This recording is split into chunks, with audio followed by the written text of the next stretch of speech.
baby. We live in Brooklyn, baby. Welcome, everybody. Sanity Check back at you. This is Ken, Skillet Sauce right next to me. And we have our old buddy 8. And the 1, 2, 3, 4, 5, 6, and 7s, I believe. Yeah, there you go. Today, we're going to start off with a little... What are we going to start off with? What are we going to start off with? With a little sports, man. A little sports. I mean, you were fervent in your text to me earlier, yesterday, about the good old Jets. Yeah. And how they have seemed to not learn their lesson. Apparently not. Yeah, well, I mean, if you want to talk about those bums, you can, but... Well, just a segue into the football arena. Since, as we all see, I have no green on whatsoever. The process has begun. I am leaving these idiots slowly but surely. So what happens if somehow next year it decides to work? I don't know, because people ask me, like, what happened if Tebow started, winning and doing I'm like, I couldn't have taken any joy in that. Especially if it's the same type of mystical wizardry that was going on in fucking Denver last year. I wouldn't be able to, I can't take any joy in that type of shit. But, the Jets did almost everything they were supposed to do. Unfortunately, they fired one of the 3 main people that they had to fire, which was the general manager, Mike Tannenbaum. They kept Rex Ryan. They kept Mark Sanchez. They fired Sperano, the offensive coordinator. The defensive coordinator left to go be a defensive coordinator in Buffalo, which is not even an upward move. That's lateral at best. Yeah, he just said, "Fuck this," because this is ridiculous. It must mean that the Jets organization is really stinking. Yeah, because it's not necessarily a downward. We have our first comment of the year from 8. He left the Jets though. Yeah. So what's your point? I mean, like any other job would be considered a little bit better. Yeah, see, that's what I was thinking. I mean, I think from his point of view, he's like, even though the Bills aren't upwardly mobile right now, they're not the Jets. No, I like going from a hot dog stand to working at McDonald's. Right, that's what I'm saying. It was a franchise. It was a completely lateral movement. It wasn't even like, I'm going for better pastures. But you know what? The Bills just stink because they don't have the personnel. Right. The Jets stink because they're incompetent. Yeah. See, so there's a difference. Absolutely insane. Yeah. So there was a little press conference, and it was just ridiculous. As you said yesterday, Ryan is going to have a hand in choosing his own boss. Choosing his own boss, who cannot fire him for 1 year. Until his contract. Yeah. So no, his contract. He's 2 more years in his contract, but Oh, so they specified that he can be fired after next year. Yeah, if he fucks up again, he's gone. Okay, I don't know. I just don't know why he's getting this extra year. But but whatever. So the Jets are idiots. So I was standing in the football arena about 3 weeks ago or so. RG3, who it was a little bit more than that, because I think they said it was a month. It was a month, right? Yeah, it was about 4 weeks ago, about a month ago, something like that. RG3, rookie quarterback for the Washington Redskins, Robert Griffin III, who just finally his knee finally gave out and exploded in his skin in the last playoff game. He was questioned. Questions were surfacing about him.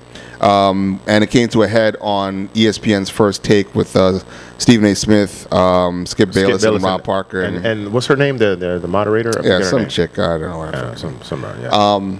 And basically, the question was sort of that age-old question,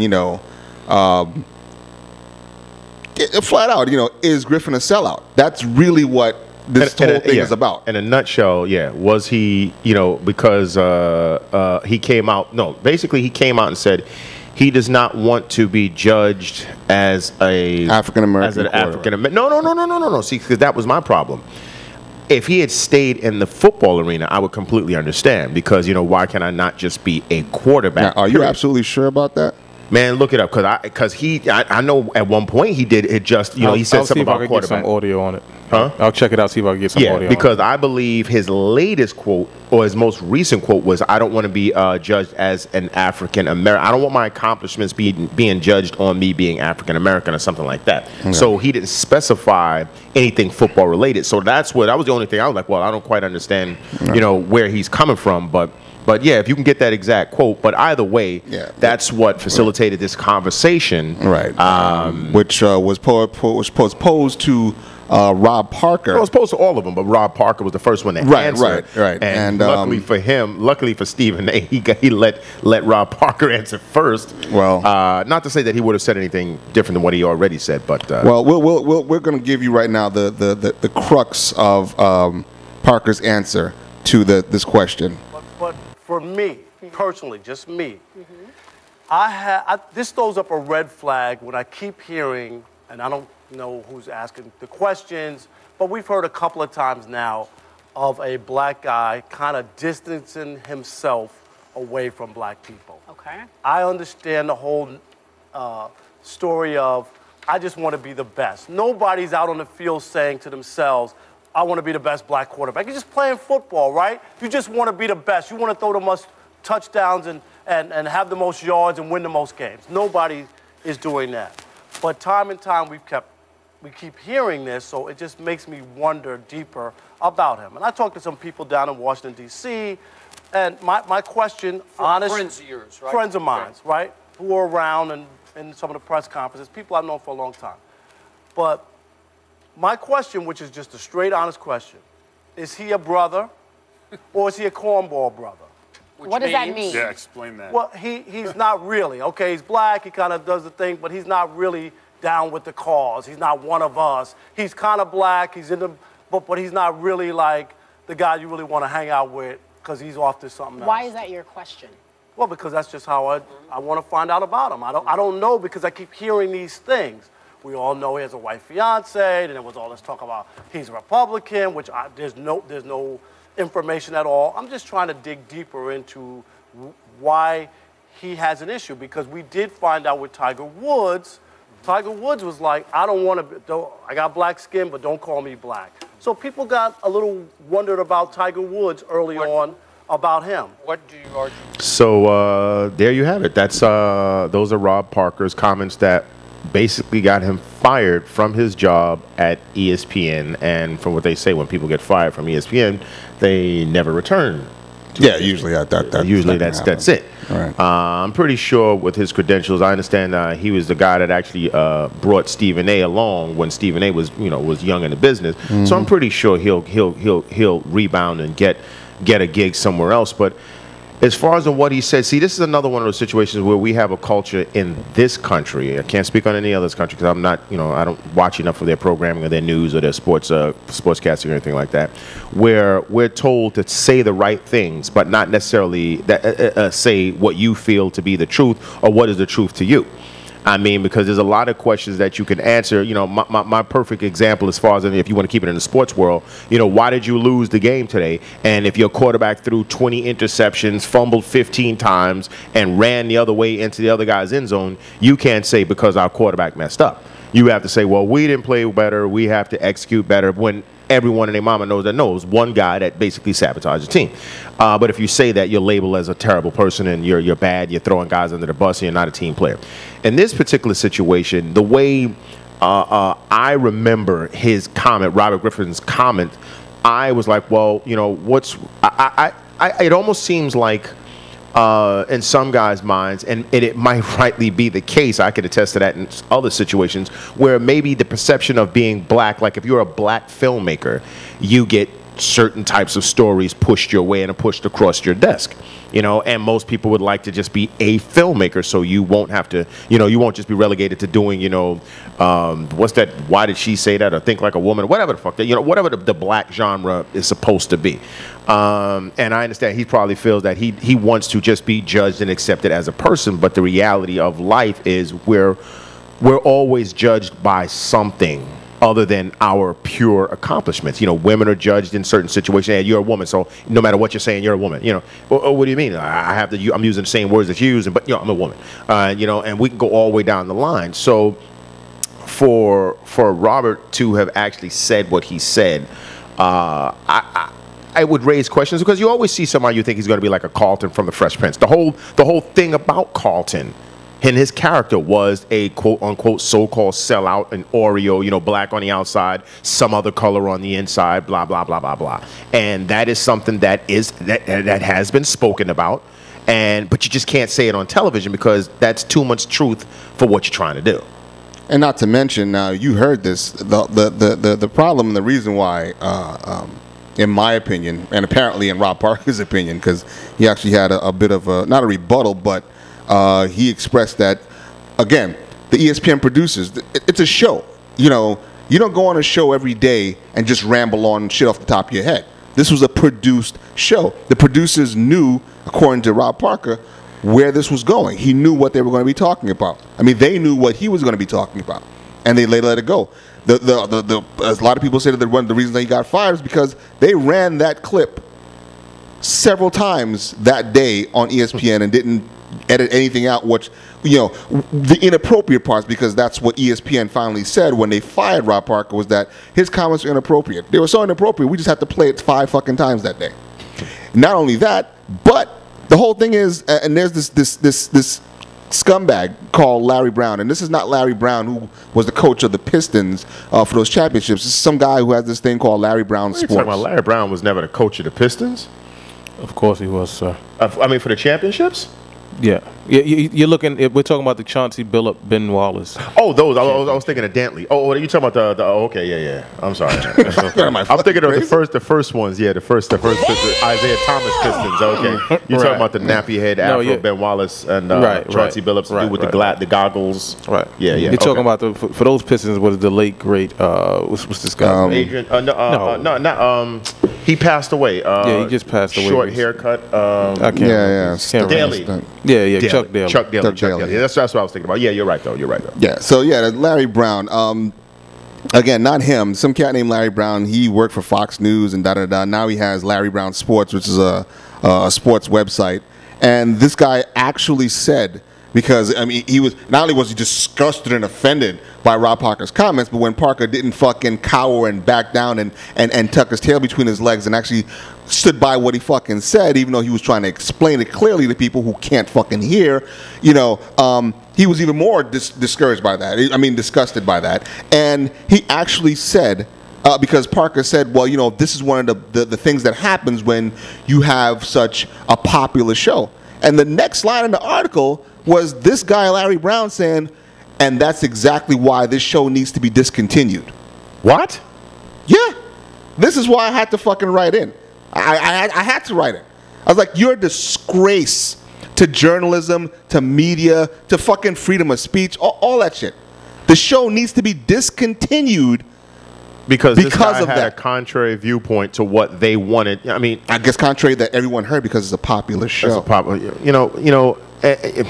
Whatever. This man. dude, anybody, do you know, if you know Larry Brown Sports, the dude who runs that, spit in his face and tell him that he needs to be discontinued. That's just a fool. Who knows? He probably was saying that just to get ratings or get a buzz, generate a buzz, but that makes no sense. But then again, you know, I do agree. I feel if there was ever a show, and not like some fringe cable show, a show like First and Take with many viewers, in which people actually told the real truth, the show would be off the air in 3. First of all, they would have no sponsors. There would be people writing in, the imbeciles, the sheep, and that's what they are, the sheep that follows every stupid trend and fad for whatever it is, and it would just be riots, and there would just be no show after 6 months. I doubt if it would even make it to 6 months, because, you know, to think that people in the black community don't think these things, you're delusional. Because I said that whole character, if you say Carlton Banks, if anyone's over 30 years old and you say, oh, you're a Carlton Banks kind of dude, they automatically know what you mean. Because that character was obviously a cliched, stereotypical, you know, so-called, you know, Oreo black dude, but it wasn't a character that was from space. You know, there are people like that. I've known people like that. And, you know, to each his own. But to say that you can't even have a discussion when a notable, first of all, if you really want to get down to it, you know, there is a lot of people in the black community that feel that as soon as a black man makes it, he has to have a white woman. Now, you can never say that. But that is a thought to some people that, like, you know, that's a badge of success. You know, that's like a trophy. And they just don't make this shit up out of thin air. Exactly. By the way. If he were to say something like that or to allude to something like that, it would be like, oh my God, you know, how can you dare? You know, we're all people. But that's not reality. The reality is that's how these people think. They think that, oh, you make a little bit of money, you know, you can't, you know, roll with the sisters anymore. Okay, that would not be if we were all just judged by the, you know, by what we have inside, well, we wouldn't be living on Earth, because that's not the way this planet runs. But you can't say these things in that forum. So I mean, Stephen A. Smith, if we had that clip to see exactly how you say what you kind of want to say, but you skirt around it in such a way to where someone would really have to be reaching in order to try and reprimand you. Which you're sure some people probably would anyway. They probably would have. I mean, because and especially if you know the on-air persona of Stephen A. Smith, to see the way he answered that question was totally different than the way he would normally answer other questions. And, you know, and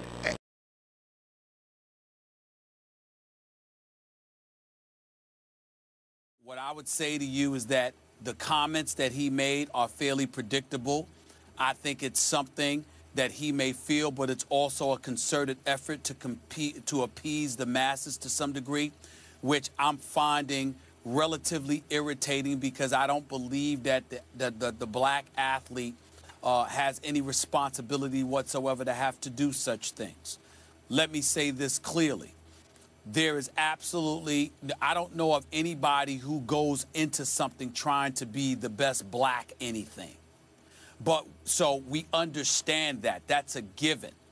But I do think it's important to acknowledge a level of pride and a level and a feeling of a level of accomplishment for being somebody who happens to be of African American descent, who competes and achieves and accomplishes things on the highest level, while also bringing attention, to some degree anyway, to the proudness and pride that they feel being black, because they're allowing themselves to be a reminder to those who preceded them, who worked so hard, accomplished and achieved so much, but were denied the accolades that that individual is receiving just because of the shared ethnicity that they have. In other words, I come to ESPN every day. I work across my friend and partner in crime in Skip Bayless. It is clear that I am a black man, and I am very, very proud to be a black man and to achieve what I have achieved. Even though I'm not trying to be the best black anything, I do take it as a badge of honor when young black kids come up and they say, we admire you, we respect you, we appreciate what you've accomplished, we want to be like you, Mr. Smith. I don't think I'm deserving of it, but I'm very proud of it. I'm especially proud when older individuals who paved the way for me as pioneers come to me and say they are proud at how I represent us. Because they're not saying that I'm trying to do it just for my community, but they're recognizing that in my community, I'm held to a higher standard and I'm living up to it. And I find no shame in that, and I have no desire to distance or separate myself from my own and our ethnicity, our culture, our community, just so white folks in America can be pleased and and perceive me as, oh, non-offensive, non-confrontational. I don't worry about all of that. Trust me, I don't know Stephen A. Smith, never met him. I just know that from the slip up that he had on air when he said "nigga please," from the kind of stuff he gets when he really gets a little bit comfortable in his communications with others, especially when the hip hop guys and stuff get on the show, I can see that he is a dude that knows something about the hood, ghetto, that kind of life. He knows a little, and he knows how those people think. Well, he was raised in New York. He's from New York, so he knows. He knows that, you know. Obviously, he educated himself or whatever. He's done whatever he did, but he knows both sides of the fence. In other words, so he knows what Rob Parker said wasn't something that was from from out of his ass. He didn't pull it out of his ass, but you just But, can't say these things on air. Just like in closing of this segment, Bill Burr is one of my favorite comedians at this point. He has a sketch about, sports commentators making comments about race. And he said, you have this one guy trying to explain the quick twitch muscles and the black people, and he's like, you just see the other two guys just falling out of the frame, and this guy has his box with his shit from his desk, walking out by the end of the day, fired. And that's a comedy sketch, and it's also real life. Yeah, oh yeah, definitely. But anyway, we will be taking a break. We have one more little sports piece that is hilarious to me. We'll be catching that one on the way back. See you in 2.